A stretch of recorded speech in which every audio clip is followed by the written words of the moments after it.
Imagine कीजिए कि दो क्रिमिनल्स को अरेस्ट करके अलग अलग रूम में बंद कर दिया गया है। पुलिस के पास उनके खिलाफ पक्के सबूत नहीं है, इसीलिए वो उनके सामने एक शर्त रखती है। उन दोनों के पास दो ऑप्शंस हैं, या तो वो दोनों साइलेंट रह सकते हैं या एक दूसरे को बीट्रे कर सकते हैं। Welcome to yet another episode of international relation simplified. I am your mentor doctor Shruti Joshi, and today we are going to understand the famous prisoner's dilemma and Nash equilibrium.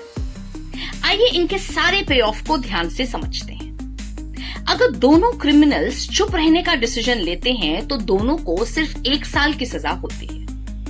अगर उनमें से कोई एक बीट्रे करता है और दूसरा साइलेंट रहता है तो बीट्रेयर बिल्कुल फ्री यानी 0 इयर्स में छूट जाता है और साइलेंट रहने वाले को मिलती है 3 साल की सजा। और अगर दोनों एक दूसरे को बीट्रे कर देते हैं तो दोनों को 2 साल की प्रिजन मिलती है। अब इसमें नैश इक्विलिब्रियम ढूंढना बहुत आसान है। इसे प्रिजनर ए के पॉइंट ऑफ व्यू से समझिए। अगर प्रिजनर बी साइलेंट रहता है तो प्रिजनर ए के पास बीट्रे करने का ही सबसे बेस्ट ऑप्शन है, क्योंकि 0 year of punishment of course is always better than 1 year of punishment. और सपोज प्रिजनर बी बीट्रे कर देता है तो भी प्रिजनर ए के लिए बीट्रे करना ही समझदारी है, क्योंकि 2 years of punishment is always better than 3 years of punishment. इसका मतलब बिल्कुल साफ है, सामने वाला पर्सन कुछ भी करे, दोनों के लिए बीट्रे करना ही हमेशा सबसे सेफ और बेस्ट मूव होता है। इसीलिए दोनों प्रिजनर्स मजबूरन बीट्रे करने का ही डिसीजन लेते हैं। और यहीं पर सामने आता है the ultimate paradox.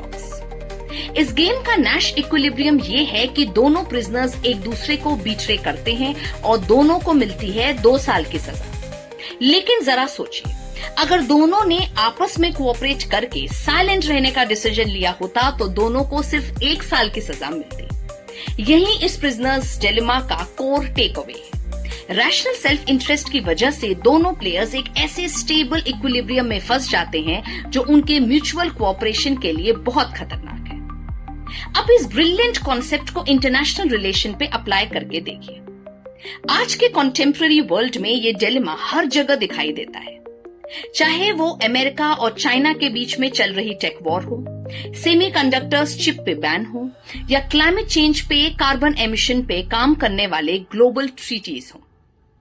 International system में कोई सुप्रीम वर्ल्ड गवर्नमेंट नहीं है। ये एक एनार्किक सिस्टम है जहां हर कंट्री अपने नेशनल सिक्योरिटी के लिए खुद रिस्पॉन्सिबल है।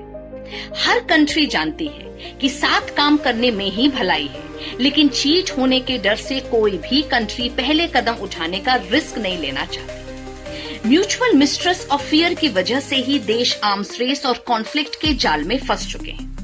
तो देखा, चाहे आपकी पर्सनल लाइफ हो या ग्लोबल पॉलिटिक्स का इंटरनेशनल रिलेशन, गेम थ्योरी और नैश इक्विलिब्रियम हर जगह रेलेवेंट होता है। तो ये था गेम थ्योरी और आईआर का पूरा कनेक्शन, सिंपल, स्ट्रेटेजिक और बेहद फैसिनेटिंग। मिलते हैं अगले वीडियो।